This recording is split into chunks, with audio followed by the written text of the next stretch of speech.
Hai semua, di video kali ini saya mau berbagi resep ide jualan lagi nih teman-teman. Cuma pakai 1 kilo tepung terigu bisa menghasilkan 100 biji risoles. Hasilnya gemoy-gemoy banget loh teman-teman, kulitnya anti sobek dan lentur. Bagi teman-teman yang penasaran bagaimana cara aku buat dan apa aja bahannya, yuk simak videonya sampai selesai.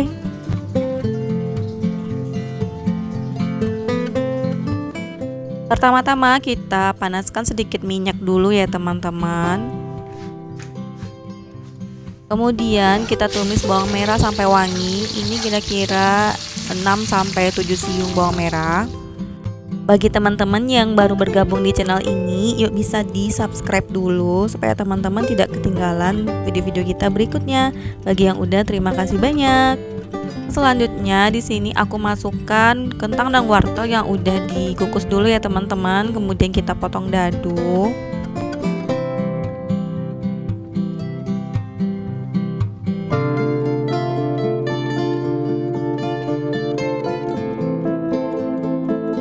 Kemudian kita tambahkan seasoningnya. Di sini aku pakai 2 bungkus lada bubuk.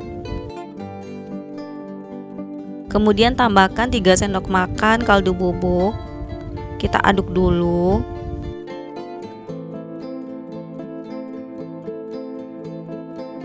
Kemudian tambahkan juga 2 sendok makan garam.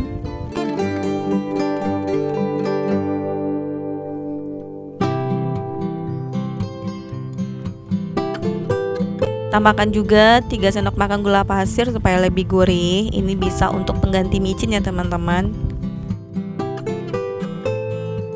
Juga larutan tepung terigu. Di sini aku pakai sekitar 500 ml air ditambah dengan 5 sendok makan terigu supaya lebih creamy. Kemudian kita aduk rata dan dimasak sampai adonannya ini agak mengental ya teman-teman.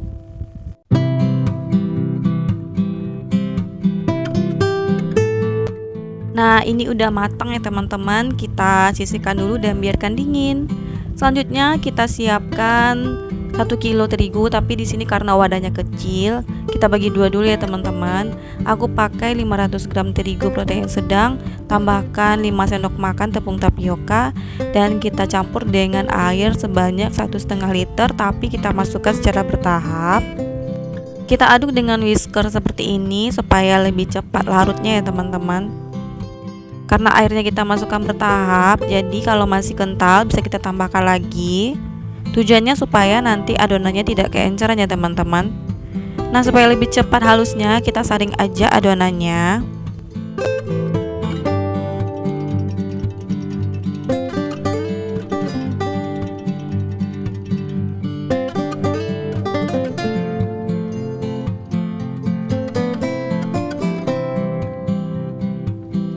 Nah, setelah disaring, kemudian tambahkan 3 sendok makan gula pasir. Ini kalau kulitnya mau manis ya teman-teman.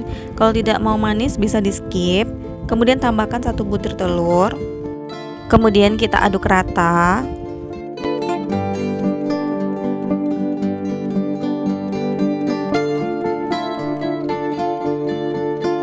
Selanjutnya di sini kita tambahkan setengah sendok makan garam dan setengah sendok makan kaldu bubuk. Kita aduk lagi sampai tercampur rata.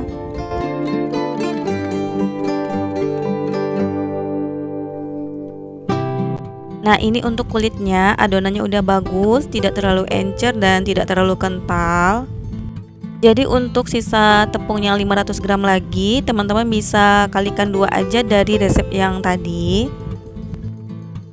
Kemudian kita diamkan selama 30 menit supaya adonannya lebih rileks. Nah, kemudian setelah 30 menit kita panaskan teflon dan kita olesi tipis-tipis dengan minyak goreng. Kemudian kita tuang 1 centok adonan seperti ini ya teman-teman, kita ratakan. Kita harus gunakan teflon yang anti leket ya teman-teman. Nah, kalau misalnya belum rata, kita bisa tambahkan aja seperti ini adonannya. Nah, kalau udah matang, kulit risol akan terlepas sendiri dari teflon seperti ini ya teman-teman. Kemudian kita pindahkan ke wadah lain. Nah, kalau adonannya bagus, biasanya kulit risolnya akan lentur dan tidak mudah sobek seperti ini kalau kita angkat dan kita pindahkan.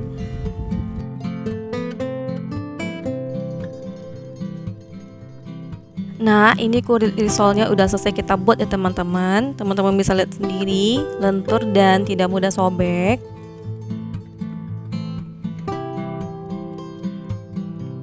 Kemudian kita isi dengan isian yang udah kita buat tadi. Ambil 1 sendok.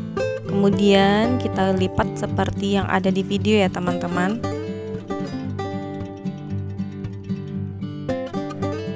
Nah, kira-kira hasilnya seperti ini.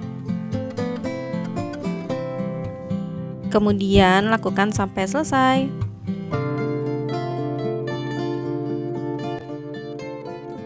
Kalau udah selesai, saatnya kita baluri dengan tepung roti ya teman-teman. Di sini aku udah siapkan larutan tepung terigu, kita celupkan risolesnya dan baluri dengan tepung panir.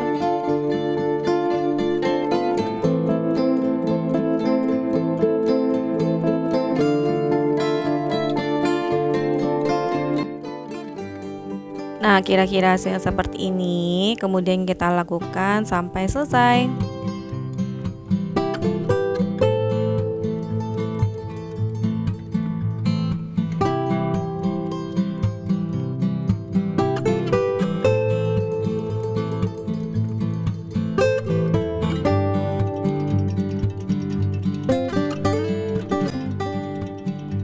Nah, ini 100 pieces risolnya udah selesai kita buat ya teman-teman. Selanjutnya kita panaskan minyak dan langsung aja kita goreng. Selain digoreng langsung, teman-teman juga bisa jadikan frozen food ya teman-teman. Kalau di freezer ini bisa tahan sampai 1 bulan. Ini dijamin insya Allah tidak akan mudah bocor dan sobek ya teman-teman saat digoreng. Dan jangan lupa dibolak-balik supaya matangnya merata. Dan kalau udah golden brown, saatnya diangkat dan sajikan. Nah, gimana teman-teman? Mudah banget kan cara buatnya? Semoga teman-teman suka resepnya dan sampai jumpa di resep berikutnya. Jangan lupa subscribe, like, share, and comment. Assalamualaikum.